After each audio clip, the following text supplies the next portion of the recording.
pessoal. Obrigado por terem vindo. O Instituto Paranaense de Direito Administrativo está iniciando hoje, é a primeira vez que estamos fazendo uma reunião na forma de colóquio para discutir alguns temas que entendemos pertinentes, relevantes ao longo do ano. Aqueles temas que podem chamar maior atenção ao longo do ano que nós vivemos e podem ter repercussão no ano seguinte, até como um ato de preparação até para o nosso Congresso Paranaense de 2020, se Deus quiser. Já temos alguns nomes, mas eu vou manter em segredo, que é para não quebrar a surpresa para a nossa reunião de setembro.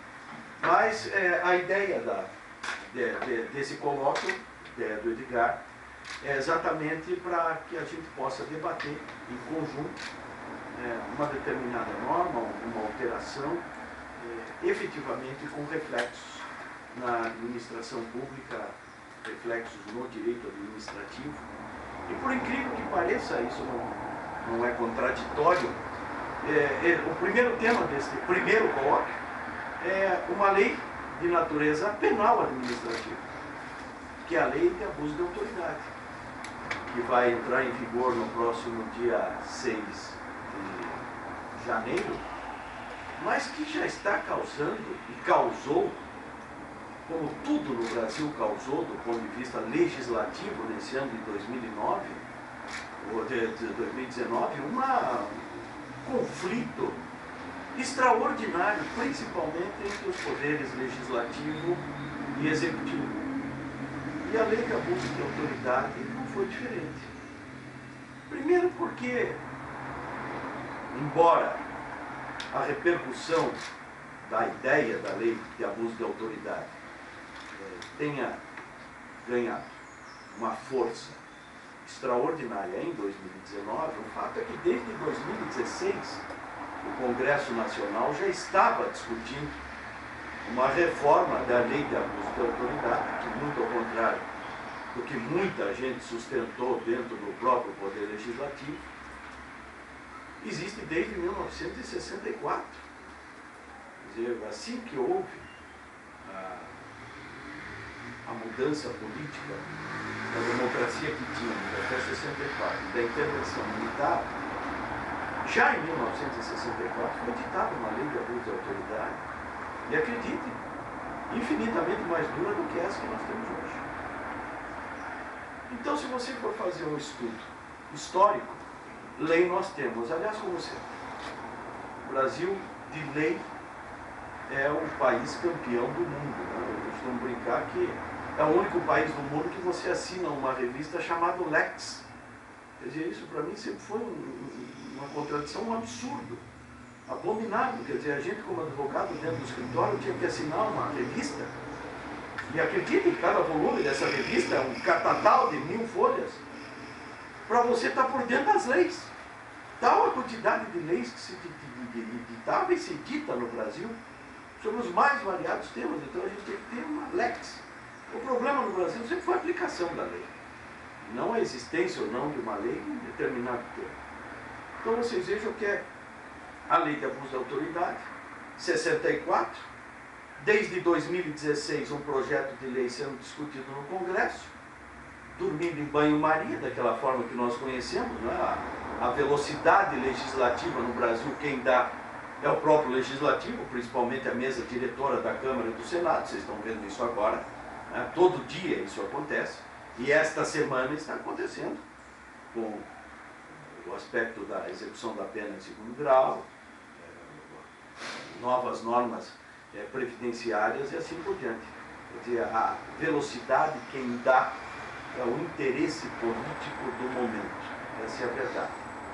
Mas a lei de abuso de autoridade deste ano, de 2019, ela surgiu, na verdade, a sua aceleração e, portanto, a sua edição e a sua discussão surgiu como uma resposta oposta por parte do Legislativo às propostas do Executivo, quer em relação à lei anticrime, que foi votada esta semana pela Câmara dos Deputados, ainda vai ao Senado, né, com diversas modificações daquilo que foi proposto pelo Poder Executivo através do Ministério da Justiça. E estamos aqui entre amigos, né, então não precisamos ficar maquiando as coisas, nem sendo hipócritas, né? O projeto Moro, que nasceu das 10 propostas do Ministério Público, da Força Tarefa da Lava Jato, em razão daquela necessidade, parece uterina, que o Ministério Público tem sentido nos últimos 5 anos, e uma repressão ao combate à corrupção, como se eles tivessem descoberto a América através da Lava Jato. Então, nós temos corrupção no Brasil desde o dia 22 de abril de 1500, quando Pedro Álvares Cabral aportou e começou a trocar miçanga e espelho por pau-brasil. Ali começou a corrupção, e os primeiros corrompidos foram os índios, os primeiros corruptores foram os portugueses. Então não tínhamos nenhuma novidade. Desde 1940 o nosso Código Penal trata do crime de corrupção, um capítulo de crimes contra a administração pública.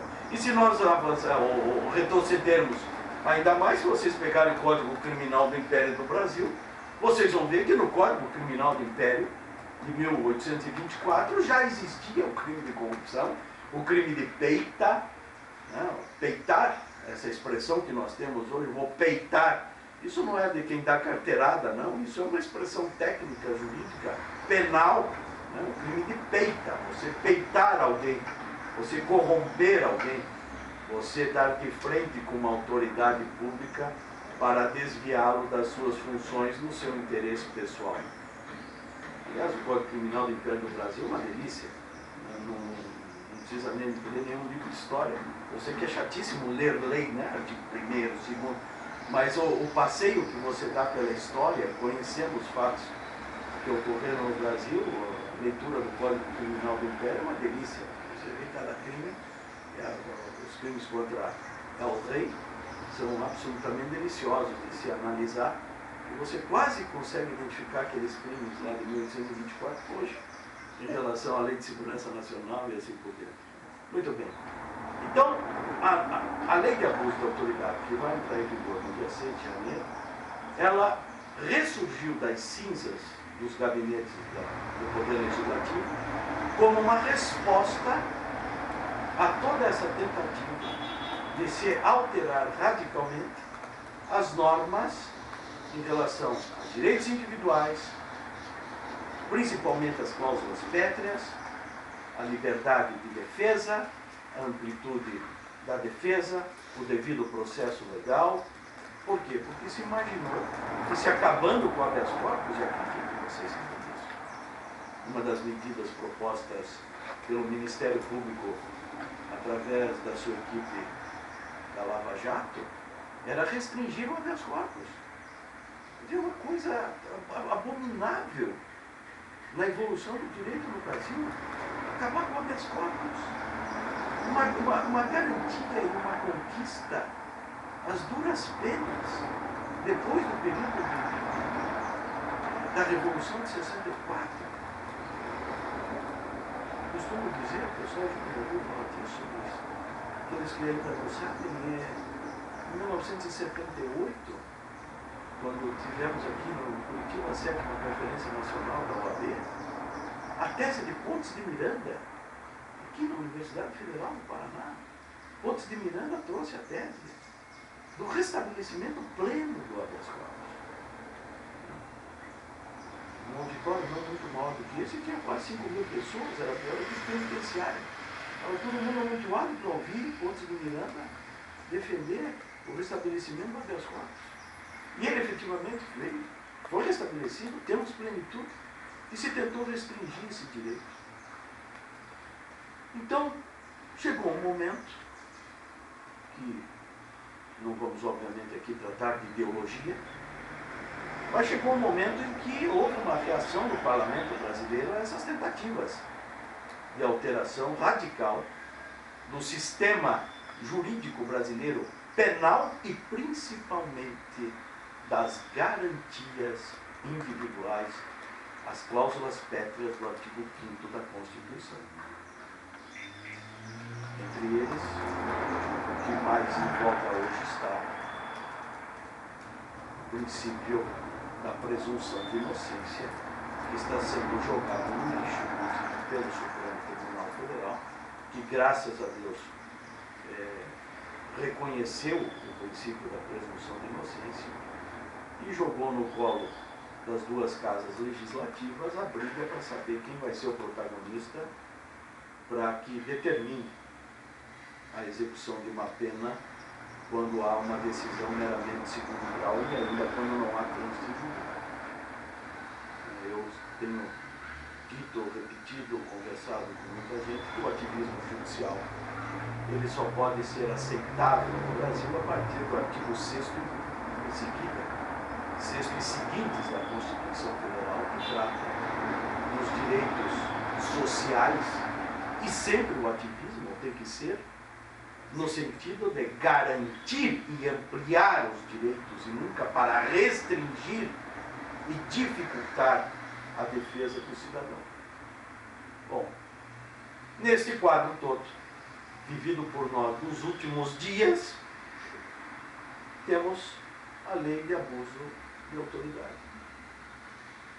Como disse, como uma resposta, como uma contraposição, um contraponto àquelas tentativas, tanto do Ministério da Justiça como da Força Tarefa. Mas interessante que nós estamos vivendo um momento em que as pessoas, do bem ou do mal, eu sou incapaz de identificar e duvido que vocês consigam fazê-lo também. Quem são eles, quem somos nós, nós somos eles, eles somos nós. Enfim, a polarização que nós temos no Brasil hoje colocam grupos em conflito.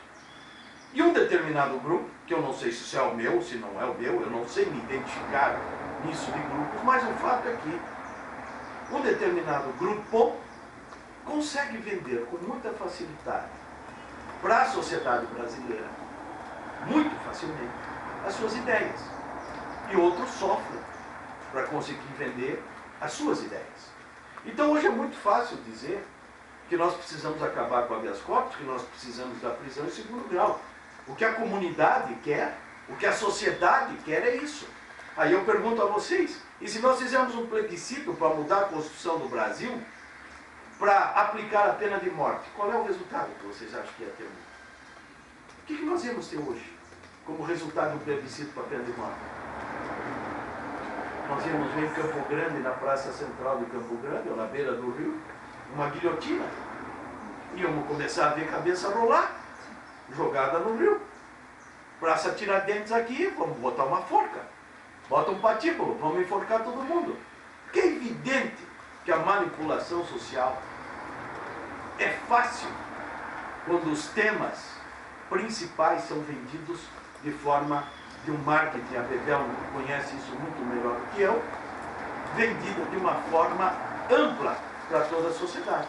Vamos acabar com a corrupção. A corrupção é endêmica. O que nós vamos fazer com os corruptos? Vamos matar os corruptos. É a única forma da gente resolver o problema.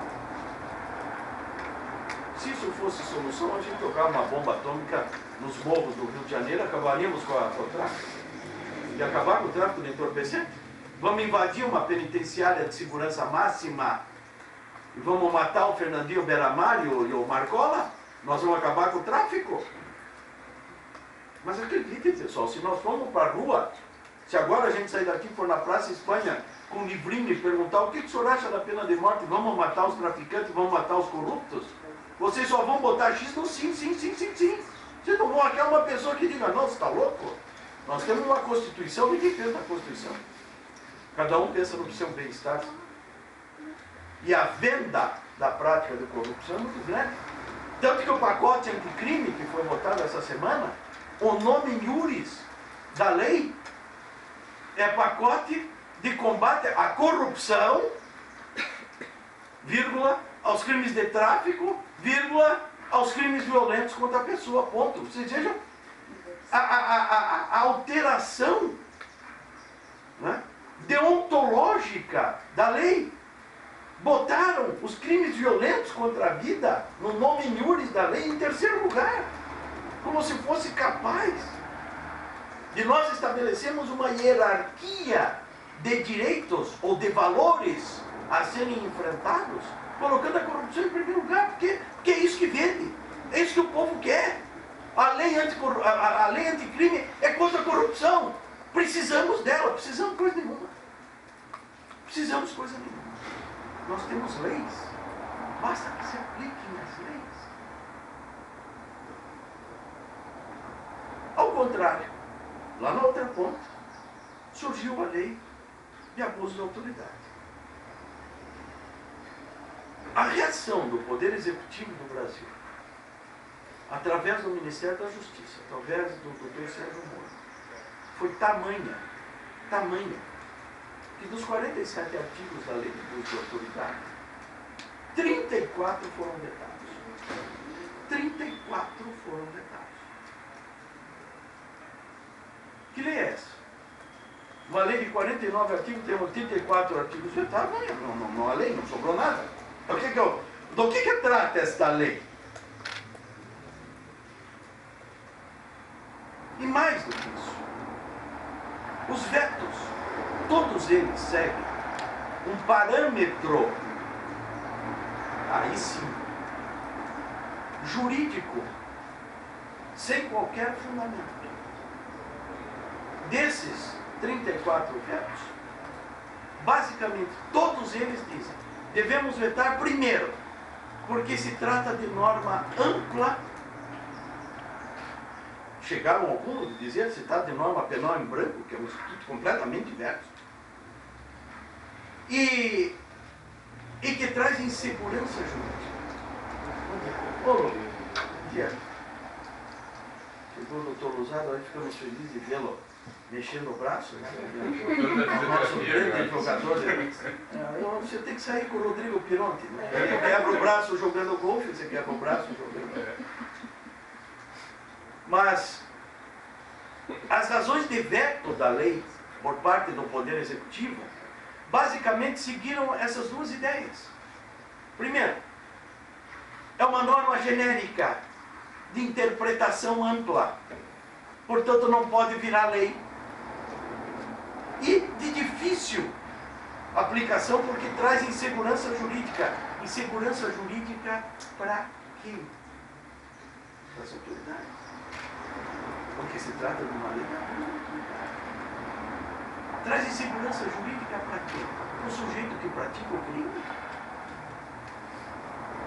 Não é para aquele que vai aplicar a lei, mas é para aquele que viola a lei.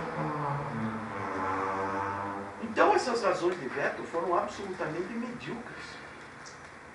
E elas foram respondidas pela Ordem dos Advogados do Brasil, através do seu Conselho Federal, numa reunião parecida com essa que nós estamos, no Colônia, onde a cada veto houve uma resposta própria. E o que mais me chamou a atenção nesse trabalho da Ordem dos Advogados do Brasil é o fato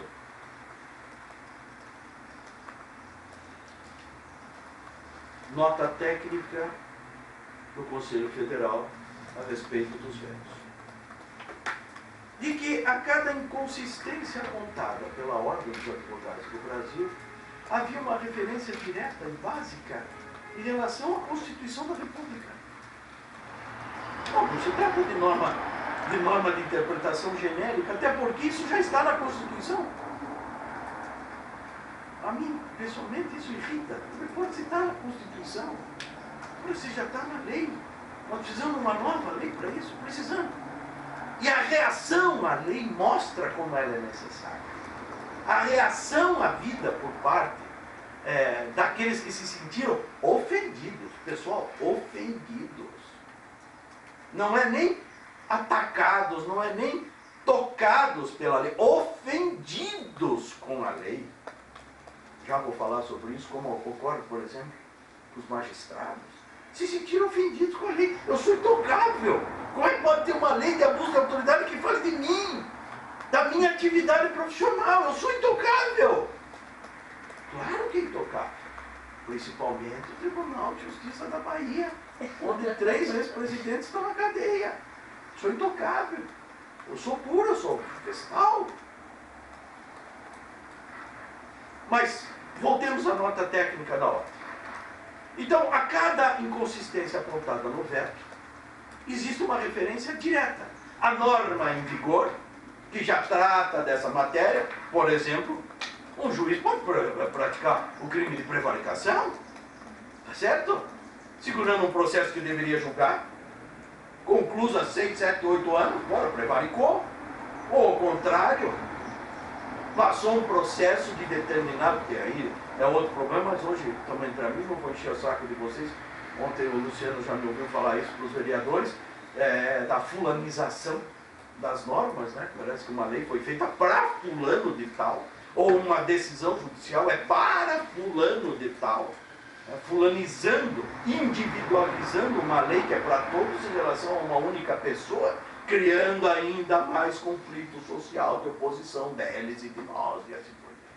Bom, então existem leis. As inconsistências apontadas se referem sempre a uma lei, a um artigo da Constituição que garante ao cidadão ser respeitado, que garante ao cidadão saber quem o está prendendo, que garante ao cidadão saber a razão da sua prisão, que garante ao cidadão saber qual o fundamento utilizado pelo magistrado numa determinada condenação, ou, mais ainda, quais são os fundamentos legais e as razões de fato e de direito que levam o juiz a decretar a prisão temporária de alguém, a prisão preventiva de alguém, a manutenção dessa prisão e assim por diante.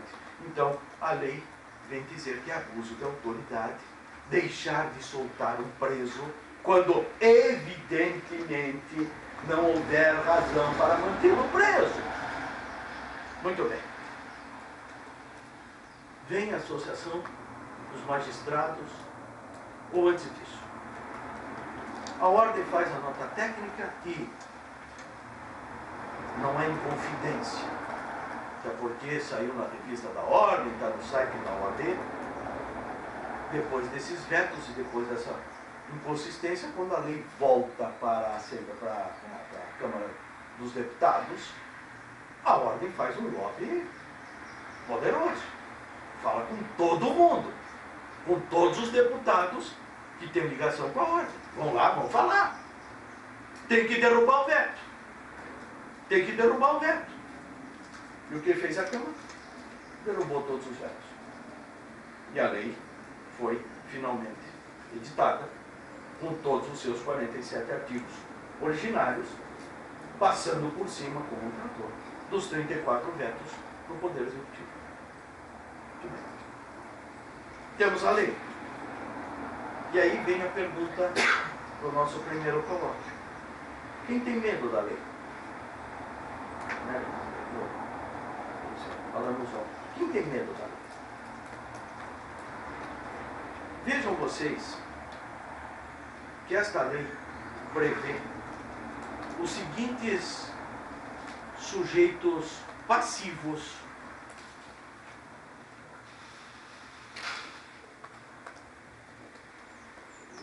terrivelmente a vocês. Os seguintes sujeitos ativos. Quem é que pode praticar crime de abuso de autoridade? A lei prevê. A lei diz: servidores públicos e militares ou pessoas a ele equiparadas, membros do poder legislativo, membros do poder executivo, membros do poder judiciário, membros do Ministério Público, membros dos tribunais ou conselhos de contas. E naturalmente prevê também esta lei, assim como já está no Código Penal, os agentes públicos afins. Para o efeito dessa lei, considera funcionário público, a expressão antiga, né? Funcionário público todo aquele que, ainda que de forma en passant, passageira, estiver no exercício de uma ação remunerada ou não. E eu costumo brincar que eu já estive funcionário público quando estava lá no TRE, né, como juiz do TRE. Agora eu era funcionário público, né? sujeito à prática de todos os crimes contra a administração pública. E ninguém, deste rol que eu estou apresentando a vocês, membro do Legislativo, o pessoal aprovou essa lei e disse, eu sou sujeito ativo do crime de abuso de autoridade. Eu estou sujeito a essa lei. E a gente critica tanto o Legislativo, né? Pelo seu oportunismo, pela sua incapacidade até técnica de vez em quando. Mas eles aqui, editaram, derrubaram os vetos. Estamos bem aqui. O Poder Executivo tentou se safar. Não conseguiu. Mas houve uma reação absolutamente desproporcional por aqueles, como eu disse, que se sentiram ofendidos pela eleição. E falo aqui dos magistrados, dos membros do Poder Judiciário. A AMB está com uma ADIM ajuizada no Supremo Tribunal Federal contra a lei. Entenderam o detalhe? Vocês são todos doutores e mestres infinitamente mais capacitados do que eu. Eles entraram com uma ADIM contra a lei, não é contra o artigo 1º, artigo 2º, artigo 4º, artigo 25º. Eles entraram com uma ADIM contra a lei de abuso de autoridade, como um todo. E isso está no Supremo Tribunal Federal. Ajuizado. Se vocês se interessarem em eventualmente acompanhar, a DIN 6236. 6236, Supremo Tribunal Federal. E eles trouxeram, pessoal, para dentro desta ADIM, um parecer firmado pelo advogado, nunca advogou na vida, não há demérito nenhum nisso, por favor, não há nenhuma crítica nisso, mas um colega que sempre se dedicou à Procuradoria do Tribunal de Contas do Estado de Sergipe, o que não é demérito algum, pelo contrário, é advogado do mesmo jeito, mas a sua atividade era eminentemente administrativa dentro do Tribunal de Contas do Estado de Sergipe, ministro Carlos Aires Brito. O parecer do ministro Carlos Aires Brito traz uma informação para dentro dessa DIN dizendo que essa lei efetivamente é inconstitucional. E dentre os argumentos que este parecer, que está público, se vocês entrarem nessa DIN, vocês vão conseguir ler um parecer alentadíssimo, quase 4 laudas, coisa extremamente bem fundamentada. Então é fácil de ler. Ele sustenta que esta lei é inconstitucional em razão do crime de hermenêutica. Que os magistrados estão muito preocupados de que esta lei lhes tire o direito ao livre convencimento, que essa lei lhes roube o princípio elementar da análise livre da prova, que esta lei imponha a prática de atos judiciais que possam contrariar e causar desconforto à consciência do magistrado. Neste conjunto de ideias, dizem que esta lei tipifica o crime de hermenêutica, de interpretação. Eu confesso a vocês que imprimi umas 30 vezes essa lei. Lá atrás, enquanto discutia, eu imprimia, lia, aí vi uma notícia no jornal, puxa vida, parece que o deputado fulano e tal trocou lá o artigo 14, deu uma nova redação, ia lá o Renato, fora do artigo 14, imprimia o artigo 14. Mudou mesmo aqui e tal. E depois, mudou aqui, mudou ali. E eu imprimi para ler. Eu acho que eu imprimi tanto que quando eu fui ler essa DIN e esse parecer do ministro Carlos Aires Brito, eu disse, putz, eu me perdi. Eu me perdi no meio do caminho. Ora, eu devo ter impresso o texto da lei, que não é lei. Não é lei. Deve ter um outro texto da lei e o otário aqui, o bobão aqui, imprimiu uma lei que não é lei. É um outro texto. Eu errei. Agora vou olhar. E fiquei estarrecido quando eu descobri que eu tinha impresso a lei certa. E digo para vocês por quê. Vocês vejam o que diz o artigo 1º, parágrafo 2º, mas é o artigo 1º da Lei de Abuso de Autoridade. A divergência de interpretação de lei, a divergência na interpretação de lei ou na avaliação de fatos e provas não configura por si só abuso de autoridade. Isso daqui é melhor do que dizer que o sujeito praticou um crime em legítima defesa. Isto aqui descaracteriza o delito, torna a conduta atípica. Exatamente aonde? Na hermenêutica, na interpretação. Eu falei, porra, mas isso aqui está dito na lei. Que adinha é essa que diz que o juiz não vai mais poder formar seu livre conhecimento sob pena de responder pela lei de abuso de autoridade, quando a própria lei trata de esclarecer as escâncaras, meu Deus do céu. Essa é boa. Esclarecer as escâncaras. Mas é isso mesmo. Não só esclarece, como deixa escancarado o fato de que não há conduta típica. Exatamente em relação ao magistrado, porque essa excludente de ilicitude, só que é uma excludente de ilicitude, diz respeito exatamente à atividade judicial. Porque quem é que aplica e interpreta a lei e os fatos, senão o próprio magistrado? Isso está na lei. Então, qual é o medo?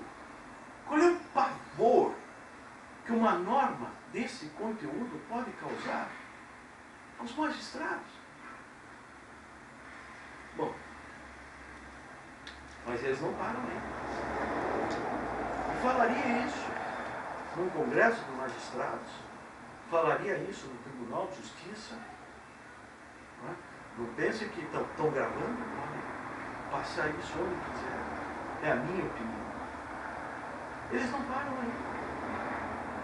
Em razão desta ativa e em razão da lei que vai entrar em vigor, diversos magistrados, e lamentavelmente, já alguns no estado do Paraná, estão praticando, ou melhor, deixando de praticar determinados atos ao argumento de que não querem se tornar alvos da lei de abuso de autoridade. Falei, porra, que bacana! Então, os juízes, justamente o sujeito que interpreta e aplica a lei, já está se preparando para que não seja réu de uma ação. Porra, que história é essa? Vamos ver isso com cuidado. O que é isso? Não, eu vou soltar determinado traficante. E aí, mais uma vez, voltamos ao marketing. Vou vender isso para a sociedade em geral, que não se reúne como nós estamos aqui agora. Vou vender isso à comunidade. Por quê? Porque sabe aquele cara que bateu na Dona Maria, lá na pracinha de Curiúva? Sabe aquele cara? Eu vou soltar aquele cara, pessoal. Vou soltar aquele cara. Por quê? Porque ele só bateu na Dona Maria. Ela só quebrou 2 braços. Ela não morreu. Então eu não tenho razão para manter esse cara preso. E se eu mantiver preso, eu estou cometendo abuso da autoridade. Aqui começam a criar situações e vender isso à sociedade, dizendo que se eles não agirem daquela forma, eles vão cometer abuso da autoridade e podem responder criminalmente pelo seu gesto ou pela sua omissão. Isso parece romance, isso é ficção jurídica, né, Renato? Isso é papo, né? Não é papo. Mas para parecer que não estou mentindo, o Luciano vai ouvir de novo, essa semana viralizou nas redes sociais uma decisão de um desembargador do Tribunal de Justiça de São Paulo. Um determinado juiz em São Paulo, para mostrar que não é só no Paraná, é no Brasil inteiro que isso está acontecendo. No Brasil inteiro. A Associação dos Magistrados Brasileiros, eu aposto meu braço direito nisso, que não quebrou ainda, que determinaram, ou conversaram, ou acertaram de que no Brasil inteiro juízes começariam a agir assim, ao argumento de que agiriam com medo desta lei, com pavor desta lei, porque os atinge diretamente na hermenêutica jurídica, a juízes agirem dessa forma. E um deles em São Paulo deixou de determinar o arresto de bens de um devedor, uma ação civil, hein? Estou nem falando de liberdade. Estou nem falando do direito individual de liberdade ou condenação penal. Deixou de determinar o arresto de bens numa execução civil no cumprimento de sentença, porque é uma das condutas típicas previstas na lei. Determinar a perda de bens, a restrição a bens pessoais do sujeito, senão nas hipóteses de lei. Mais uma vez eu volto a dizer, fora numa execução, num cumprimento de sentença. Presume-se que a ação já foi julgada, estou cumprindo a sentença. O valor da dívida é 2 milhões de reais. O sujeito tem bens para isso, se o juiz determinar o arresto dele, não está cometendo abuso de autoridade, pelo amor de Deus. Mas o cara disse, deixou de fazer o arresto para não ser réu numa ação de improbidade. Evidentemente que a parte agravou desse despacho. E esse despacho chega, não é meu parente. Mas até que pena que não é, porque, puta, deu um despacho. O desembargador Andrade Neto, da 30ª Câmara de Direito Privado de São Paulo, ao receber esse despacho desse juiz, disse o seguinte, e as palavras são do desembargador. Aspas. Não é necessário, ele primeiro, itens 1, 2, 3, ele faz referência ao relatório da demanda. E no item 4 e 5 ele diz o seguinte, aspas. Não é necessário muito tirocínio hermenêutico para concluir pela absoluta impossibilidade jurídica de caracterização da conduta típica prevista na lei a hipótese vertente. Ele foi até gentil com o juiz, porque a lei nem tem lei. A lei é uma perspectiva, nós estamos na vacácio. Até dia 6 de janeiro estamos na vacácio legis. A assertiva do julgador de, agora quem fala é o juiz, perigo real de imputação de crime, diz o desembargador, fecha aspas, não tem o mínimo fundamento, traduzindo a alegação não apenas desarrazoada, mas insensata e irresponsável. 5.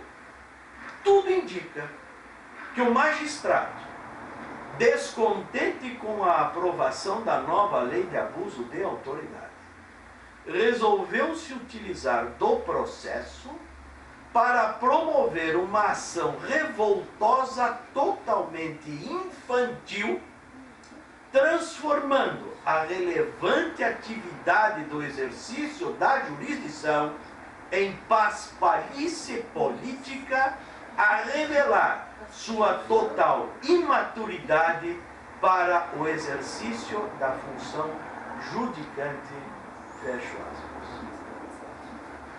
E lá no item 7 do despacho dele, além, obviamente, de mandar cumprir o mandado de penhora, ele determina a abertura de processo administrativo junto à Corregedoria Geral de Justiça do Estado de São Paulo contra esse magistrado. Purulam no Brasil decisões muito parecidas com essa, infelizmente o que viralizou, portanto chegou ao conhecimento o planeta Terra, Júpiter e Urano, foi apenas esse despacho do desembargador, chamando o juiz de infantil e irresponsável, em razão do ato por ele praticado, numa clara tentativa, que é o que está acontecendo inclusive no Rio de Janeiro, em relação aí sim à liberdade de perigosos criminosos. Vou colocar em liberdade, senão quem vai virar criminoso sou eu, é o que dizem os magistrados, jogando com a opinião pública o perigo da existência de uma lei de abuso de autoridade que possa eventualmente lhes atingir. Mas não é só. Não é só.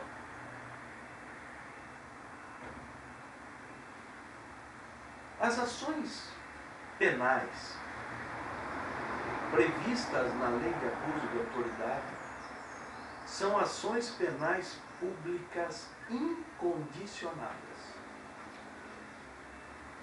Eu sei que muita gente abandonou o direito penal há muito tempo, mas lembra o que é? Lembra o que é isso? Né? O dono da ação penal é o Ministério Público. Ação penal pública incondicionada.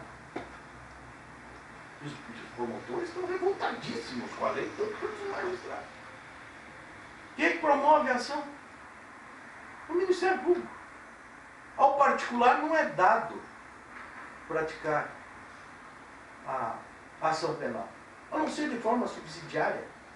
Se o Ministério Público não exercer o direito em 6 meses de oferecer a denúncia, uma ação penal pública subsidiária.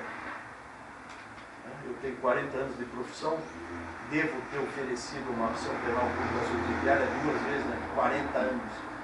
Ou seja, num instituto quase absolutamente despiciando no sistema jurídico brasileiro. Mas quem acusa é o promotor. E quem julga? Quem julga? É o juiz. Então é quase uma fanfarronice. É o juiz que julga. Por que eles têm tanto medo dessa lei? Então não é medo, é revolta. Eu sou intocável. Eu sou um juiz de direito, eu não poderia ser réu numa ação de abuso de autoridade. Porque cá para nós, ainda mais entre nós, só nós aqui, cá para nós, qual é a expectativa de vocês em relação a essa lei? Quantas ações penais nós vamos ter? Não é a gente que no escritório vive defendendo o juiz de direito, a pedido da associação. Acha que algum juiz vai bater na nossa porta? Eu estou respondendo a uma ação por abuso de autoridade. Vocês podem me defender? Mas duvido. Duvido. Mas só o fato de existir esta lei é absolutamente necessário. Porque é uma forma, ainda que você não consiga atingir o seu objetivo, que seria uma sanção pelo abuso de autoridade. E as penas são medíocres, são ridículas. Elas terão muito mais efeitos no direito administrativo do que propriamente no direito penal. Na minha opinião, o grande erro desta lei é o seu objeto jurídico, o seu fundamento legal de natureza penal, quando, na minha opinião, deveria ser de natureza civil. O sujeito deveria responder pessoalmente com seu patrimônio pelo abuso de autoridade, que é o que eu bato muito na tecla em relação às leis de improbidade administrativa, em relação a promotores que promovem ações de improbidade administrativa sem nenhum tipo de fundamento. Vão responder por abuso de autoridade. Mas deveriam responder com seu patrimônio. Há um dispositivo na lei que diz que na reincidência da prática de abuso de autoridade pode haver a punição de natureza pecuniária, assim como a possibilidade de afastamento do sujeito do exercício da função, principalmente aonde o abuso de autoridade foi praticado. Esse artigo especialmente foi redigido em relação ao abuso de autoridade policial. Quer dizer, os policiais que praticam abuso de autoridade no local onde prestam seus serviços serão afastados do serviço naquele local. Tá? O artigo 316 do Código Penal, em substituição às penas de prisão, principalmente preventiva, já arrola as diversas formas de medidas cautelares diversas da prisão, entre elas o afastamento do agente público do exercício da função no curso da ação penal. Então o sujeito não é preso, mas também não pode continuar sendo prefeito, exercendo o cargo político de prefeito. Ele pode ser afastado da vereança. O policial pode ser afastado das ruas. Não pode exercer atividade de natureza policial e assim por diante. Então vocês vejam que loucura. Os revoltados com a norma são aqueles a quem competirá oferecer denúncia e julgar o comportamento de seus próprios pais. De seus próprios pais. E chegamos então num ponto desta lei que diz respeito a todos nós advogados. Outra razão de revolta absoluta daqueles que são visceralmente contrários à lei de abuso de autoridade. Lá no seu último artigo, artigo 43, a Lei 8.906 é o nosso estatuto, o Estatuto da OAB e da Advocacia, passa a vigorar a acrescida do artigo 7º-B. Artigo 7º-B. Constitui crime violar o direito ou prerrogativa de advogado previsto nos incisos 2 a 5 do caput do artigo 7º. Pena de detenção de 3 meses a 1 ano. O artigo 7º do nosso estatuto é seguramente o mais importante, ou a mais importante norma dentro da estrutura legal dos advogados e da OAB. É o artigo que regula as nossas prerrogativas. Insisto e repito para vocês sem medo de ser chato. Prerrogativa não é privilégio. Prerrogativa é direito. Privilégio é safadeza. Privilégio é má fé. Mas prerrogativa é uma coisa completamente diferente, é direito. E quando se fala em prerrogativa de advogado, muito ao contrário do que tem acontecido no Brasil hoje, nós não estamos fulanizando ninguém. A prerrogativa não é do Renato. A prerrogativa não é do Felipe. A prerrogativa é do advogado, do profissional. Portanto, esta prerrogativa diz direito, diz respeito ao exercício da profissão de advogado. Portanto, a prerrogativa diz do direito da parte. Portanto, prerrogativa diz direito, fala do direito do cidadão. E o nosso estatuto, ele é tão cuidadoso, embora na minha opinião esteja absolutamente superado, está feito 25 anos. Nós temos que reformar o estatuto da OAB em diversos pontos, principalmente nas infrações. Mas, desculpe o parênteses, mas, quando o artigo 7º prevê quais são as nossas prerrogativas, estabelece, inclusive, os limites das nossas prerrogativas. Então o Ministério Público, hoje você entra no GAECO e diz, eu quero ver um inquérito número tal, tem até súmula, pomba, do Supremo Tribunal Federal, dizendo que eu tenho direito de acesso a uma porcaria de uma investigação. Mas os advogados têm consciência dos limites desse tipo de atividade. E lá o próprio artigo 7º diz, eu tenho direito a ver os autos desde que eles não estejam sob sigilo. Por quê? Porque eu também não quero invadir a investigação. O advogado tem noção dos limites da sua atuação. Então eu quero ver o inquérito. O que não está sob sigilo? Quais são as diligências que já foram executadas? Então me dá aqui, deixa eu ver. Ah, isso aqui é sigiloso porque isso daqui ainda está em investigação. Ok, eu não tenho esse direito. A minha prerrogativa não dá de olhar esse papel que ainda está sob sigilo. Mas eu posso ver aquilo que já não está sob sigilo. Eu posso ver qual é o fundamento dos fatos que estão sendo investigados, embora não tenha que ter necessariamente vista, por exemplo, de uma quebra do sigilo fiscal ou do sigilo bancário.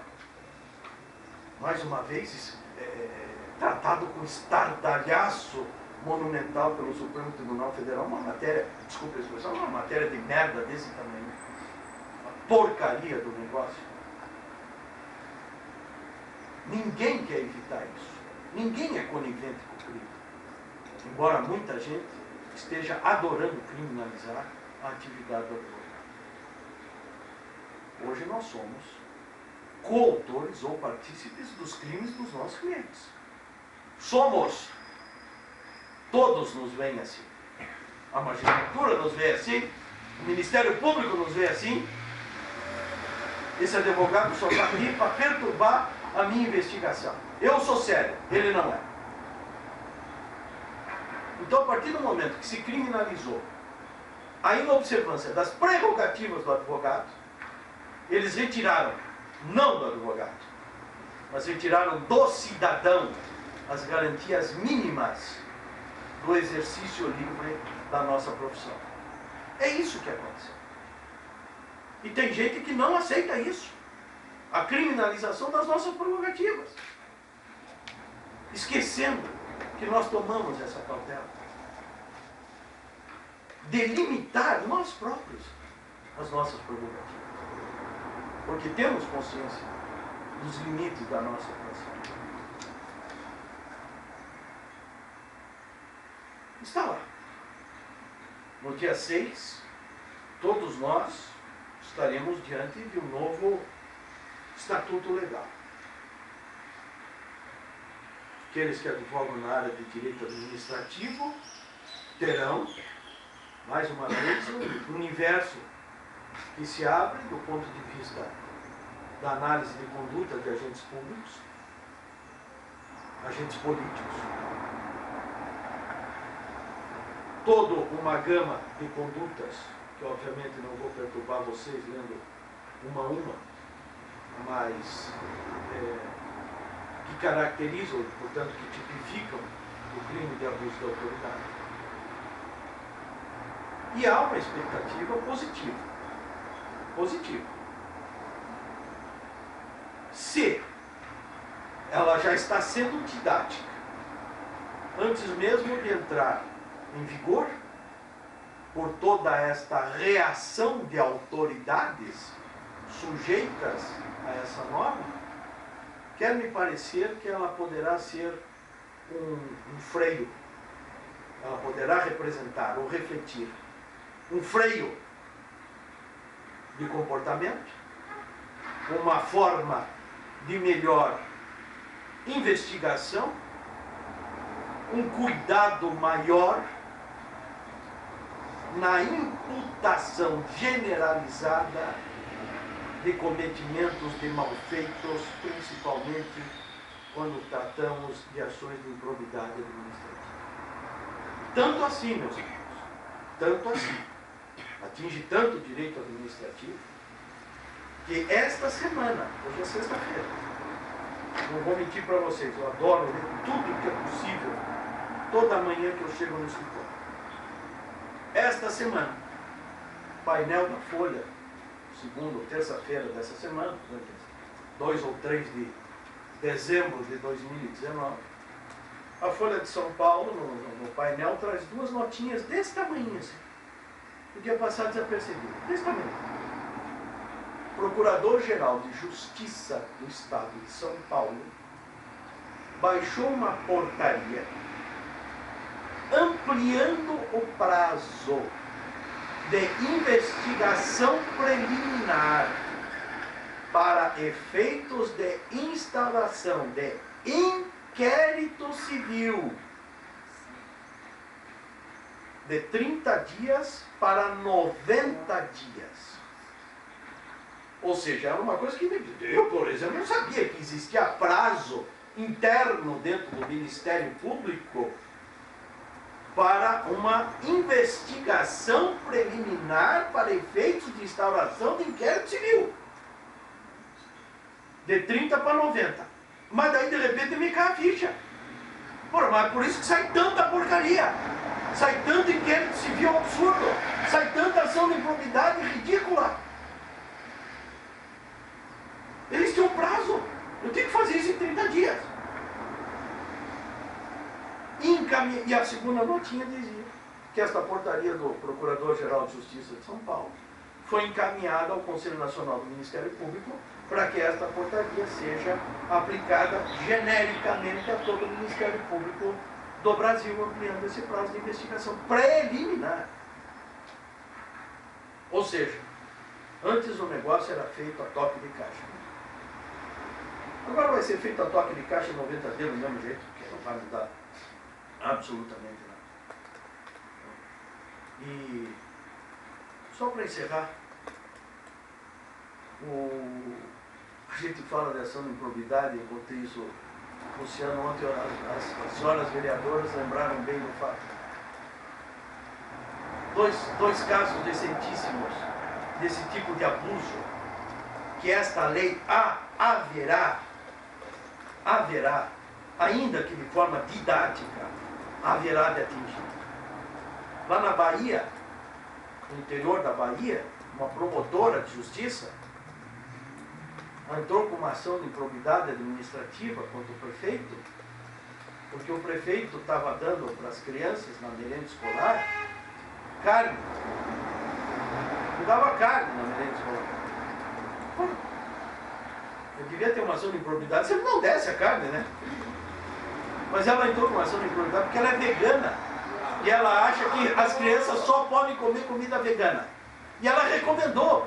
Eu falei isso ontem para os vereadores. Quem é que manda na cidade de vocês? É o promotor.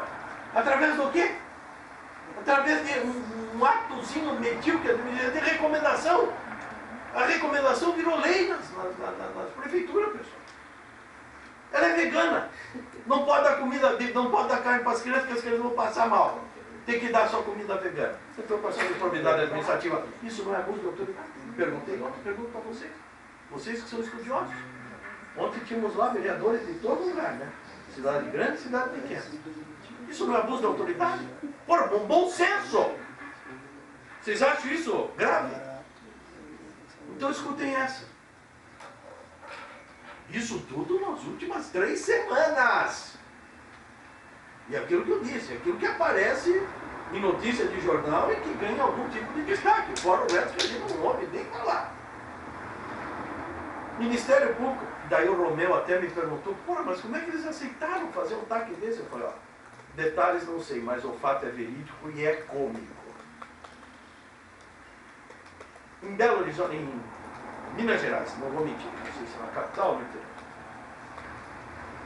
O Ministério Público promove um taque ameaçando uma grande empresa de ações de improbidade administrativa e de responsabilidade civil da empresa chamada Granado.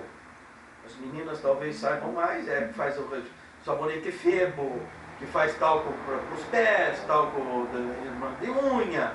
Granado, uma baita empresa de Gessilever, não, Gessilever é do meu tempo, enfim, Unilever hoje, né?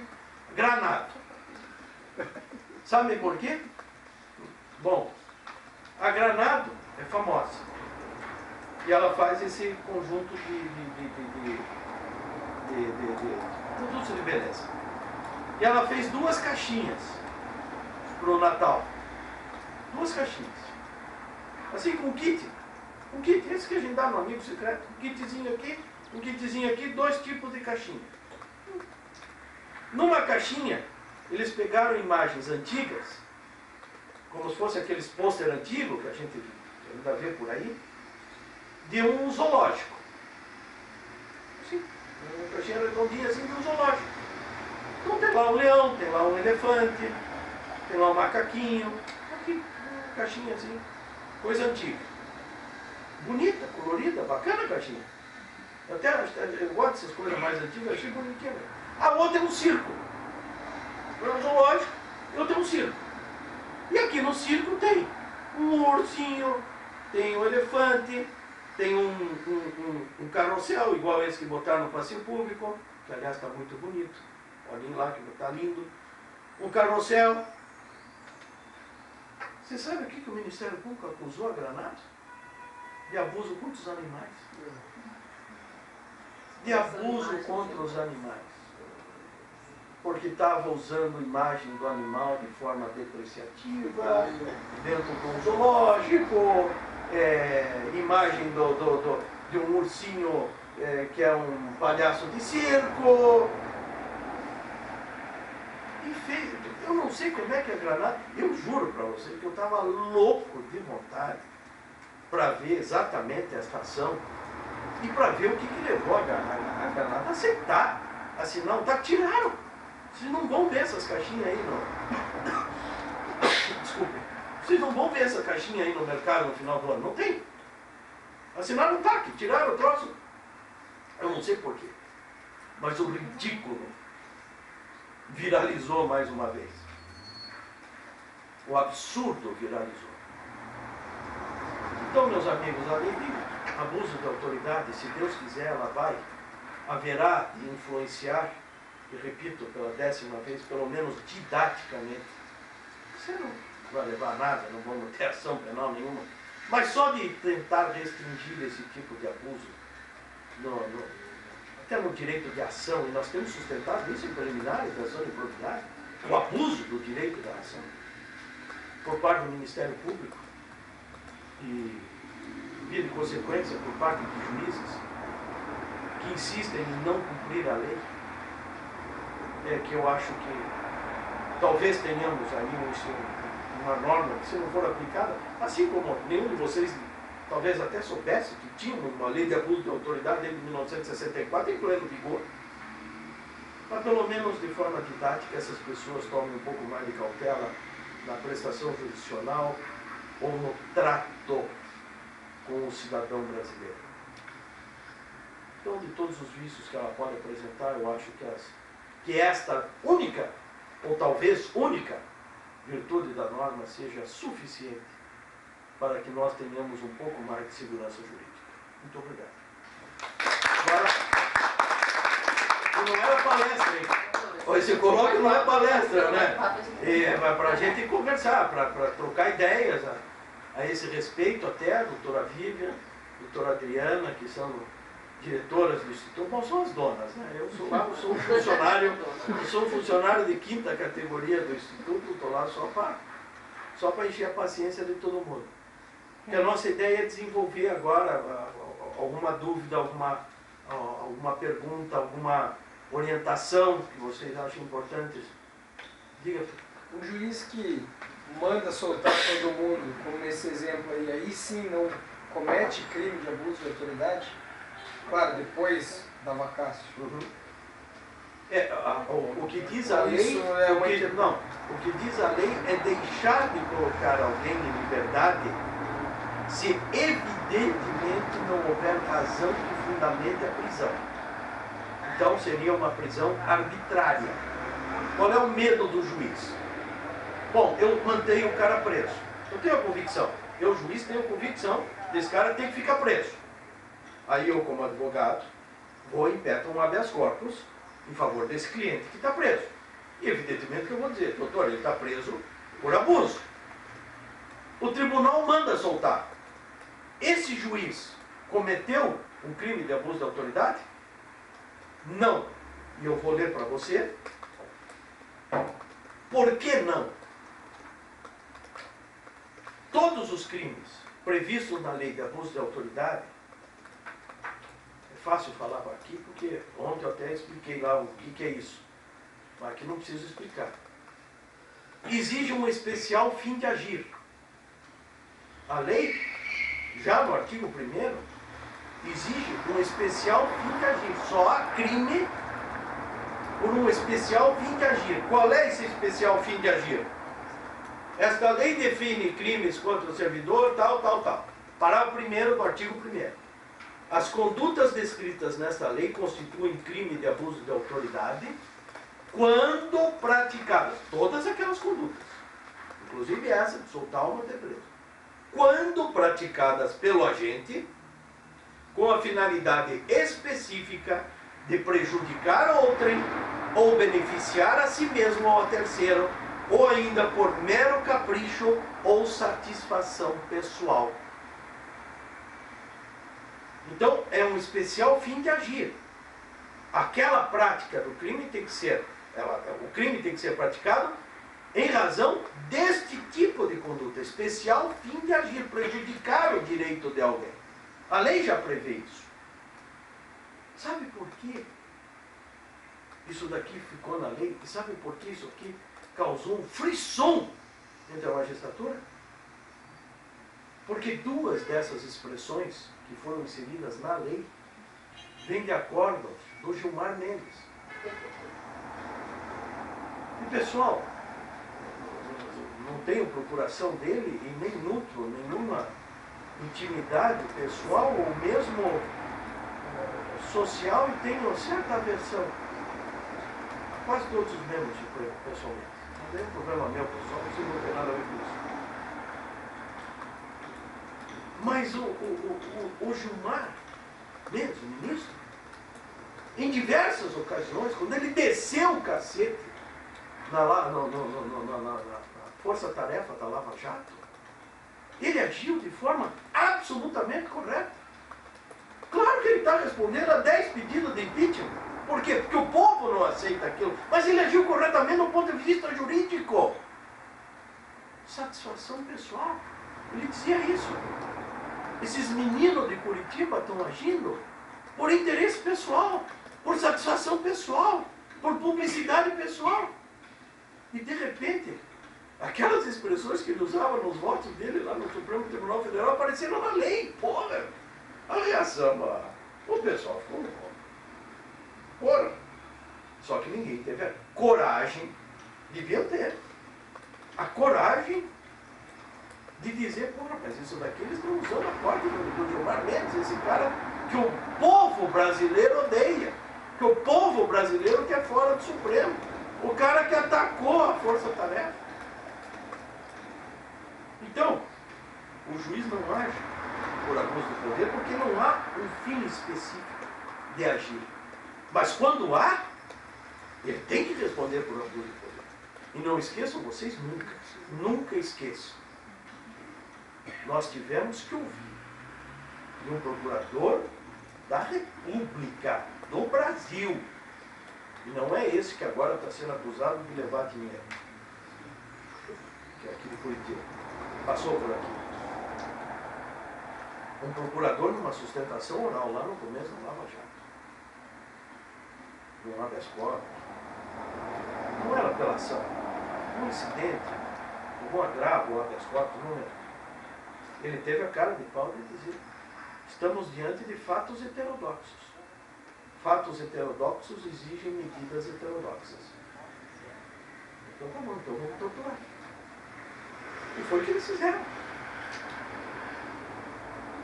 Com prisões absurdas, abusivas, indevidas. E todos os advogados que atuaram na causa, todos, dão notícia de que seus clientes eram visitados ou eram chamados no xadrez da Polícia Federal para o quarto andar da Polícia Federal de Curitiba 2, 3 vezes por dia para saber se queriam fazer relação de forma coercitiva. Isso é história. Isso é história. Isso não é papo do Renato. Isso é história. E o camarada diz: casos heterodoxos. Temos que tomar medidas heterodoxas. Coação, prisão indevida, tudo isso o pessoal aceita. E é o que eu digo. Falei da pena de morte, falo da tortura. Pergunta se botar um grilhão no sujeito ou marcar o sujeito com ferro em brasa para ele confessar que era um corrupto não seria uma medida absolutamente heterodoxa aceita pelo povo brasileiro no combate incessante contra a corrupção. Arranca lá a perninha do cara. Tira a mãozinha dele. Confessou? Ah, então valeu a pena. Então, minha medida heterodoxa surtiu o efeito necessário, então corrupto a menos no mundo. Pô, mas ele perdeu a perna. Pô, isso é problema dele. A defesa dele que reclame nos autos. É isso. É isso. É isso que nós estamos vivendo. Quem sabe muito pode.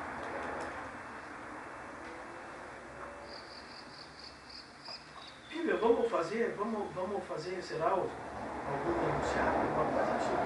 Acho que a gente podia. Você está anotando, depois fazemos. De toda forma, Uhum. só para complementar a tua fala com uma informação, eu assisti, eu não sei se a Renata estava, que veio lá na OAB, do Marcelo Zenkner, estava, né? A gente assistiu uma palestra na OAB do Dr. Marcelo Zenkner, que hoje é procurador, ele é alguma coisa na Petrobras, mas ele foi por 20 anos no Ministério Público e ele pediu exoneração. E aí ele conta os bastidores, né, nessa palestra de como é que o Ministério Público funciona. E na hora que você falou sobre o prazo, né, para o inquérito de 30 dias ser postergado, me lembrei na hora da palestra dele, onde ele dizia isso, que você tem lá um armário com uma pilha de processos e você precisa ou justificar por que você não fez, não tem uma solução em 30 dias, ou propor ação civil pública. E a recomendação é que vamos propor ação civil pública depois, se for o caso. É isso. Mas só se justificar, né? Não precisa justificar, né? Você já tem um modelinho pronto, você pega ali com e cola, enfia o negócio e foi. E a maior prova disso é a quantidade de ações civis públicas que estão absolutamente abandonadas no fórum. Dezenas, centenas delas paradas. O Ministério Público não tem o menor interesse em dar a elas andamento, de nenhuma forma. O sujeito com o patrimônio todo comprometido, porque o STJ disse que isso é uma medida absolutamente justificável para eventual e futura indenização, que pode ocorrer daqui 30 anos, quer dizer, o camarada perde todo o seu patrimônio. Além do que, doutor Luciano? No nome da moral, da ética, da sua própria vida. Ouvimos ontem. O Rony disse. Tem gente que se separa, destrói família. Não estou falando de grana. Ficou bem disponível. Claro que isso é um asco. Né? Ainda mais do cara que ganhou honestamente. Mas é a vida do cara. O cara transformado num nada, num palha, num lixo. Né? Perde sua família, perde seus filhos, vai para a sarjeta. Tem gente que se mata. E tudo isso leva vocês, né, da área de direito administrativo, falamos sobre isso ontem também, a mediocrização da administração pública. Porque o sujeito bom, o sujeito honesto, ele não vai colocar tudo isso em jogo. E os vereadores aceitaram isso ontem. Aquilo me impressionou. Pensei que eles iam ficar bravos ontem, Luciano. Os vereadores disseram, você está absolutamente certo. Chegou um rapaz, chegou para nós. O senhor sabe que o senhor falou um troço aqui na sua fala aí? O senhor sabe que eu estou em primeiro lugar nas pesquisas lá na minha cidade? Vereador. Não se apresenta a Câmara. Mas vereador, eu estou em primeiro lugar das pesquisas, já mandei avisar os compadres lá, não sou candidato, mas não quero ser de jeito nenhum. Não quero ser prefeito, não vou ser candidato. Mas os caras me trazem, mas você está em primeiro lugar com 300 pontos na frente do segundo. Não vou. Porque é isso que a gente passa lá. Né? Renato, você acha que a gente poderia submeter para o quórum? Você poderia, por exemplo, propor 4 pontos principais da tua fala e submete para a gente discutir? Acho que daria um resumo do que você falou aqui. O que você considera, digamos, de ideias principais relevantes? Sim, claro. Eu anoto aqui agora. Eu peguei eu passei a lista de presença com o e-mail de todo mundo. Aí a gente pode também submeter isso digitalmente. Sim. Quer propor agora? Como vocês acharem melhor. Posso fazer duas, não são questões de verdade. Se a gente vai pensar em enunciado, tive que sair para imprimir a lista de presença, não sei se você falou enquanto eu estava lá fora. Não? Mas uma das disposições que me parece bastante interessante para conversar, para dialogar com o direito administrativo, é a do artigo 37, 34, que vai falar da 36. Decretar em processo judicial a disponibilidade de ativos financeiros e quantia. Você falou isso quando eu estava Não, eu trouxe esse exemplo do ciclo. Esse dispositivo parece que, em relação à noção de improbidade, para o passado do direito administrativo, é relevantíssimo. Né? Porque não só ficar por muito tempo disponível, mas o valor disponível. Né? Tem que ficar cansado de ver. A dívida de 100 mil tem 10 réus, bloqueia todos os bens dos 10 réus, independentemente de quanto a gente tem aí de bloqueio. Entendi. Aqui é solidária a obrigação. Esse seria o dispositivo que parece que é Mas então podemos botar isso como anunciado. como anunciado, o elogio a esse dispositivo. O alcance do artigo 36. Dano presumido apurado nesse inquérito feito a tal Caixa desse momento. O alcance do artigo 36 de decretação de indisponibilidade de ativos financeiros em relação às ações de improbidade. Sobre o dever de individualização, sobre pena de característica de imputação. Não é? Me parece que E essa pena é grande. É o que eu disse. Não precisa ler o artigo por artigo. Além de chato, não, mas essa observação Então, é uma coisa importante. eu anotei O aqui, alcance do artigo 36. da decretação de indisponibilidade de ativos financeiros em relação às ações de improbidade é relevante, sobretudo em face do dever de individualização das condutas. O que você falou mais, Luciano? isso. A individualização das condutas. Sobre individualização, na hora da decisão, do próprio disponibilidade, e a imputação.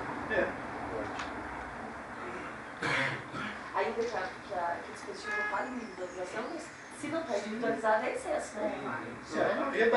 A redação desse artigo, se vocês perceberem, ela vem de encontro ao trabalho que todo mundo que atua com ele em probidade já vem enfrentando há muitos anos, que era aquela loucura de uma ação de improbidade de R$1 milhão. O sujeito tinha 15 milhões de reais bloqueados do seu patrimônio, o segundo réu da ação tinha 15 milhões bloqueados, ou seja, chegava no fim tinha 100 milhões de reais garantindo uma ação em tese de R$1 milhão. E ainda o Ministério Público pedia nessa indisponibilidade para incluir o dano moral difuso. É isso. E só recentemente o Judiciário começou a mudar. Começou a tirar o dano moral difuso e deixar só E hoje o os efetivo ressarcimento. juízes hoje já estão tomando cautela. Estamos com uma ação mais recente que o juiz, ao declarar indisponibilidade de bens, já o limitou de forma a fazer frente à jurisprudência hoje dominante no Tribunal de Justiça do Paraná e no próprio STJ. Né? Porque o STJ chegou ao cúmulo de dizer que isso era automático. Qualquer ação de improbidade administrativa exigia, por parte do... determinava que o magistrado deveria declarar indisponibilidade de bens de uma forma absolutamente genérica, e daí nós chegamos a esses valores. E a lei fala, de forma exagerada, desproporcional ao fato. Tal. Eu tenho ação onde o que cabe, tem um cliente na Publicano que tem 17 ações contra ele, porque o Ministério Público fatiou as ações, tem que fazer uma e falar tudo. Para cada setor de ICMS, ele fatiou para inviabilizar a vida do sujeito. E daí em cada uma, mais ou menos, é R$1 milhão o valor de ressarcimento. E o valor de pedido de dano moral difuso é 30 milhões para cada ação. Então, é isso que é um absurdo. Eu colocaria em segundo lugar esse enunciado do artigo 36. Mas a gente não tem que fazer um primeiro onde a gente fala qual é a nossa posição em face da lei? Que foi eu ia falar exatamente isso. Nós temos que dividir. Por exemplo, eu acho que é importante o trato da criminalização das prerrogativas profissionais do advogado. Eu acho que isso é fundamental, a gente estabelecer alguma coisa em relação a isso. Em segundo lugar, dizendo que da importância, como isso foi uma coisa importante em relação ao avanço da norma. Em terceiro lugar, um terceiro enunciado, é o problema se existe ou não, acho que temos que enfrentar isso, se efetivamente existe ou não a criminalização ou a existência de um crime de hermenêutica, quando a própria lei fala exatamente ao contrário, até em razão da DIN, da Associação de Magistrados Brasileiros. Eu já vou escrever que não existe. Não, claro. Isso é absurdo. Né? E o quarto, exatamente o que você falou. Eu acho que devemos fazer uma análise geral. O alcance dessa lei. Ela efetivamente, o objetivo jurídico dela pode ser alcançado ou não, do ponto de vista de coibir a prática de abuso de autoridade. Juridicamente sim, né? Sim. O problema aqui é a operacionalização. Não, mas é isso. Eu acho que é isso que a gente tem que... Não, Eu acho. Acho que é isso. O direito tem esse efeito. É o efeito didático disso. Ainda que tenha gerado uma espécie de prevaricação, tem identificado em muitas das... Eu preferiria muito mais ficar com isso. É isso que eu ia E dizer. vocês acham que a gente fala diretamente sobre isso, sobre a questão de uma crítica a essas decisões temerárias de juízes Claro. que claramente têm uma intenção de boicotar a lei Claro. e trazer um ambiente de comoção? Acho que Claro. não deveria fazer isso. Pode. É exatamente o que o desembargador de São Paulo falou. Essa é uma tentativa de politicagem barata. Né? Inclusive, para colocar aqui, decisões nesse sentido, além do aspecto correcional disciplinar, caracteriza também a improbidade. É isso. Caracteriza a improbidade no sentido. Por parte dele. Por parte dele. É isso mesmo. É isso mesmo. Oi, você tá bom? Nem se preocupe. Quando a Bíblia está escrevendo ali, eu tenho uma dúvida que daí seria para a gente debater mesmo. No artigo 4 lá, que coloca sobre efeitos da condenação, ele vai dizer que um dos efeitos da condenação é tornar certa a obrigação de indenizar o dano causado pelo crime, devendo o juiz arrependimento do ofendido fixar na sentença o valor mínimo para a reparação dos danos causados pela infração. Será que esse dispositivo, ele nitidamente está trazendo como negócio a responsabilidade subjetiva vinculada ao agente que praticou o crime? No caso, o crime de abuso de autoridade. Esse dispositivo vai esgotar em relação àquelas condutas que geram danos e que se constituem como crime de abuso de autoridade, esgota o 37, parágrafo 6º da Constituição? Quer dizer, o sujeito, a partir daqui, deixa de ter uma ação contra o Estado para solicitar a indenização e a reparação do dano e passa a ter uma ação contra o sujeito. Quer dizer, não é nenhuma ação, né? É Não, um o problema é justamente a natureza jurídica da lei. A natureza jurídica da lei é de cunho penal. Mas a reforma do processo penal de 2010 trouxe ou impôs ao juiz, nos crimes que causam dano de natureza material, o juiz penal pode, desde logo, fixar uma indenização. Então, um exemplo, o estelionato. O sujeito pratica o estelionato e engana outro em 10 mil reais. O juiz, além de condenar o sujeito pelo crime de estelionato, nas penas privativas de liberdade previstas, ele já fixa na sentença o valor, digamos, 10 mil reais de indenização pelo golpe, o sujeito levou, ou 15 mil, ampliando o valor da indenização para a reparação do dano, e a sentença penal já serve para título executivo judicial. Antigamente, antes de 2010, o sujeito tinha que tocar uma ação. Olha, o estelionatário, o cara que me enganou, foi condenado, transitou em julgado pelo crime de estelionato. Então eu entro com uma ação civil, agora pedindo a reparação do dano. Então a ideia foi essa. Como a natureza jurídica, a lei de abuso, é penal, eles colocaram como efeito da condenação a obrigação de reparar o dano, quando o dano material houver. Mas será que é só dano material? Não, aí é todo o dano. O juiz pode fixar um valor de dano na sentença penal. Mas a lei também prevê que a responsabilização de natureza econômica, pecuniária, ela só incide na reincidência. Fala um pouco mais na frente.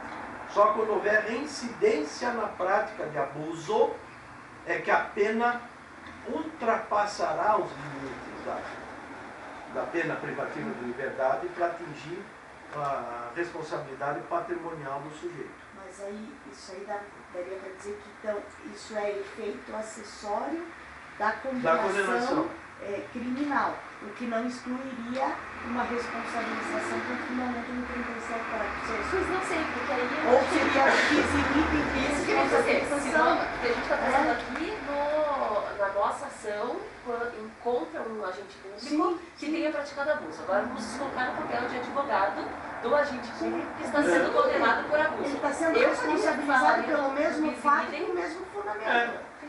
Ainda que seja um efeito acessório. Não, e mesmo o Estado, né? Porque, por exemplo, você vai entrar numa ação contra o Estado em face de um dano causado por um agente público que já foi responsabilizado em reparar o dano. Veja, hoje o Ministério Público... Hoje o Ministério Público, em alegações finais de processos criminais, o Ministério Público já está fazendo pedido certo de valores de indenização quando ele eventualmente acha cabível. Ele não pode botar isso na denúncia. Mas em alegações finais, o Ministério Público já está pedindo, tendo em vista tudo isso que eu disse aqui, o sujeito tem que ser condenado, e requeiro que seja fixada uma indenização no valor de R$30 mil em favor da vítima. Bom, então hoje eles já estão sugerindo até valor. Ora, eu como vítima, eu não vi ainda nenhum advogado em alegações finais pedir que o juiz fixe um valor de indenização. Até porque não tem parâmetro para isso. A não ser um estelionato, um crime contra o patrimônio que você possa eventualmente avaliar o dano efetivamente patrimonial, nunca moral, mas patrimonial do camarada. Bom, eu posso não aceitar isso. Eu posso não concordar. O juiz condena o camarada a R$10 mil em razão da prática do crime. Bom, doutor, mas acontece que ele me causou danos que vão além da prática do crime praticado. Ele me causou dano moral, que vai muito além do que esse valor que o senhor fixou. Então eu acho que há legitimidade e há viabilidade jurídica de você ingressar em juízo em razão de uma indenização por dano moral, ainda que decorrente de uma sentença penal condenatória onde já se fixou um valor. Não, mas aquele valor é do ponto de vista da prática do crime. E eu quero uma reparação civil do que ele também fez para mim. Eu não vejo aí um bis in idem, eu não concordo com o valor que o senhor deu. Eu não vou apelar numa sentença condenatória para o juiz aumentar a pena, porque você corre o risco do tribunal dizer, desculpe, mas o cunho dessa ação é penal. O juiz fixa no valor que ele acha adequado para aquela ação penal. Isso vai gerar muita dúvida, porque o artigo 4º fala que só pode haver essa condenação a requerimento do ofendido. O que dá o entendimento de que, se o ofendido não a querer, ele pode entrar depois com uma ação indenizatória com base no 37, parágrafo 6º. No entanto, se ele pedir na ação penal, aí o valor for fixado a menor, ele tem que apelar. Nessa hipótese, sim. Nessa hipótese, sim. Se ele não concordar com o valor, ele simplesmente apela. Aí ele apela. Apela, não promove uma nova ação. Isso. E quem tem o dever de indenizar é o agente pessoal. Aqui é subjetivo. Esse é outro problema. Mas isso contrasta com a jurisprudência do 37 parágrafo 6, que é a pessoa jurídica que Mas é por isso, mas a lei, nesse ponto, inova. Mas ela pode restringir aquilo que a Constituição estabelece? Que é a pessoa jurídica que responde? Pois é, mas acontece que aqui é por ato pessoal. Por ato pessoal e como consequência de uma condenação de natureza pessoal. Não é uma ação civil contra o Estado por ato do juiz, por ato do ministro. É uma ação pessoal, é por ato do cidadão, do agente. Então isso não viola o princípio geral de que a responsabilização é do Estado, porque não é o Estado que praticou o crime. Mais uma vez volto, a natureza jurídica da ação. Eu até preferiria que a natureza jurídica fosse eminentemente civil, que houvesse efetivamente uma readequação civil da norma constitucional. Por quê? Porque aí sim eles iam, aí ia ser pago, aí ia ser a frigideira de pipoca, aí o Ministério Público, a magistratura ia pular feito louco, porque... Né? E aí já existe essa hipótese. na verdade, talvez a interpretação seja, como aqui condiciona o requerimento do ofendido, o cidadão vai optar se ele, né, me parece, se ele vai fazer o uso do 37, parágrafo 6º, ou se ele vai fazer o uso desse pedido aqui. Dessa própria ação. Né? Que é um retrocesso em relação à jurisprudência do STJ. Pensando nos direitos do agente público, né? Então, como é que eu coloco isso? Mas será? Não sei se a gente está dentro né? Porque tá bem... Não, mas isso é uma coisa, talvez, da gente deixar, né, não colocar como enunciado do colóquio, mas deixar como uma hipótese de debate contínuo em relação a esse tema. Conversa do artigo 4º com o 37. Com o 37 para o 6º. Ele só pode praticar o 4º se ele for agente. Se ele está no exercício da função, se está no exercício da função, vai com o 37. Então, quais as possibilidades de compatibilização Pelo texto constitucional, do artigo 4º, diretamente. Não é, a gente só responde regressivamente. inciso 1, Embora ele tenha escutado um evento o artigo 37, parágrafo que aqui 6º. sustenta que a parte pode escolher. Mas isso está classificado, né? Agora, agora, né? Agora. 940. O que poderia talvez harmonizar, ele deve ter, ainda que haja a declaração do dever de indenizar, que o banco seja cobrado do Estado enquanto seu jurídico, e depois que a armação regresse contra O Estado tem que participar da ação a penal. condenação criminal, que condena o réu, que ele cometeu um crime de abuso de autoridade, e declara o dever de indenizar R$30.000 à vítima. E a vítima, ao invés de cobrar do agente público, por respeito ao 17 parágrafo 6º, cobra esse valor do Estado. Mas aí O mas- Estado Mas tem que o Estado participe da ação, porque senão Exatamente. vai ter uma violação do devido processo Mas legal o e é uma Estado defesa já do Estado. participa na ação pelo MP. E mais que isso, vamos voltar um passo atrás, né? A gente tem a iniciativa da parte. Quer dizer, se a parte não quer cobrar do particular, ela não pede. Né? Pessoal, CRP, vocês fiquem mais do que à vontade aqui. Aqui a casa é literalmente nossa. Vocês fiquem à vontade. Eu vou pedir 1000 perdões, porque eu realmente tenho até comentei com alguns, eu tenho uma reunião bastante pesada na OAB, um problema muito sério lá em Paranaguá. O presidente marcou, o Cássio marcou para agora às 10h30. Eu vou pedir realmente Você tá 2 1000. minutos para se juntar todo mundo de novo. Vamos tirar. Então, mas é que eu não quero interromper o debate. A gente vai continuar. Vocês têm. Cara, nós podemos ficar aqui até segunda-feira, se vocês quiserem. Não temos horário. Acho que essa é a primeira, né? Quem teve a lei da autoridade é o mais genérico de todos, né? Eu estava lendo aquilo que ficou no convite, naquela programação que a gente fez, né? Então, era quem teme a lei de abuso de autoridade, ação penal, aspectos relevantes das ADIs, que a gente acabou não tratando muito, e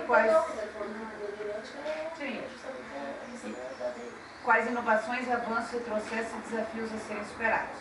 Aí o que eu anotei denunciado? A natureza jurídica da ação é penal, não sei, daí a gente poderia complementar alguma coisa. Mas eu acho que antes disso, então, né? Em relação a quem teme. Ótimo. Né?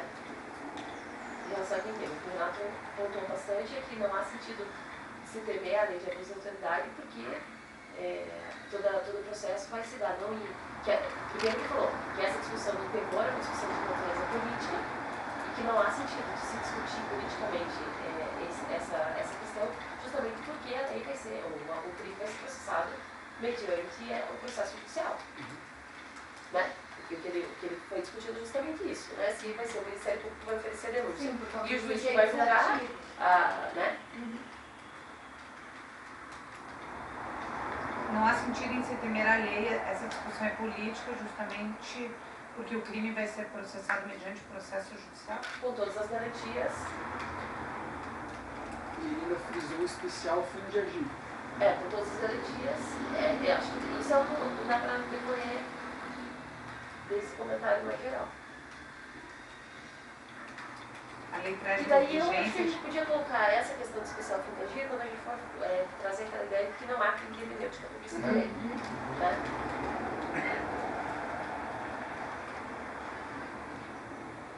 Tá bom, então eu anotei, depois a gente constrói A melhor, redação só para melhor depois. só para a gente não perder a ideia, porque daí a gente passa para todo mundo faz as colaborações.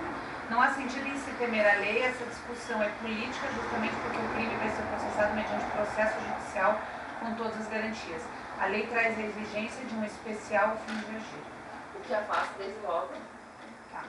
a ideia de um crime de hermenêutica. Porque se tem especial fim de agir, qualquer interpretação só poderia, né? Está condicionado aí. Fica quase idiota você falar do crime de hermenêutica aqui, né? É um argumento muito.